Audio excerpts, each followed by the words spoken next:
A heated debate this morning about your safety and policing in America. Illinois will soon become the first to get rid of the cash bail system. The Safety Act, passing last year, it goes into effect on January 1st. Judges will still decide who can be released while awaiting trial. And while some worry it could put the public at risk, others say it's long overdue. NewsNation investigative correspondent Rich McHugh has the story.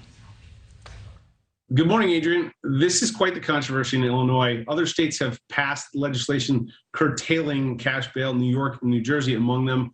But Illinois takes this one step further and eliminates cash bail entirely. As of January 1st, 2023, the following things will go into effect, and people need to be aware of this.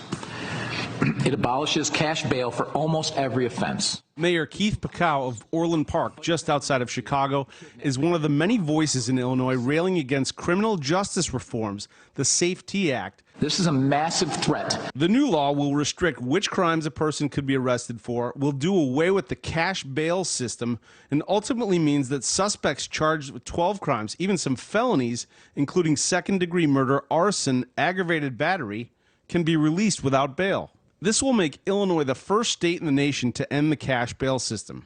Is hereby declared passed. The Illinois Legislative Black Caucus pushed the legislation in response to the killing of George Floyd. The ACLU says this move restores the presumption of innocence. People charged with crimes are supposed to be presumed innocent until they're proven guilty. But today, under our current system, that presumption is turned on its head because people who are accused of a crime are held in jail oftentimes simply because they can't afford to pay a certain amount of money. J.B. Pritzker, the governor of Illinois, in February 2021, signed it into law. Transformative step forward in Illinois' effort to lead the country in dismantling systemic racism. Republican State Senator John Curran has called to repeal the law. Senator, does this bill do anything to dismantle systemic racism, in your opinion? No. Why? There's no racial component in this bill. So what this bill does is creates a catch and release system.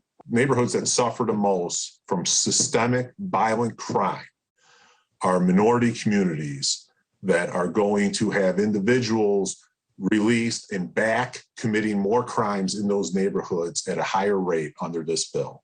In fact, that is going to place minority communities at greater risk than they currently are. This new law comes as crime is skyrocketing in the state's largest city. Chicago has seen a 38% increase in overall crime this year over 2021, down roughly 1,000 officers. Citing burnout, low pay, and long hours, law enforcement around the state have railed against removing cash bail. I believe that they eliminate that, it is going to make our communities less safe, and we're going to see a spike in every reportable crime. Now, it's important to note, Adrienne, that this does strip most of the discretion from judges, but pretrial release can still be denied by judges. And I want to read from the bill so I get this right. When a defendant poses a specific, real, and present threat to any person or the community. All right. Rich McHugh, thank you very much for that investigation. Thank you for watching. Go to newsnationnow.com to find NewsNation on your television provider. And don't forget to click the red subscribe button below to get more of NewsNation's fact-driven, unbiased coverage.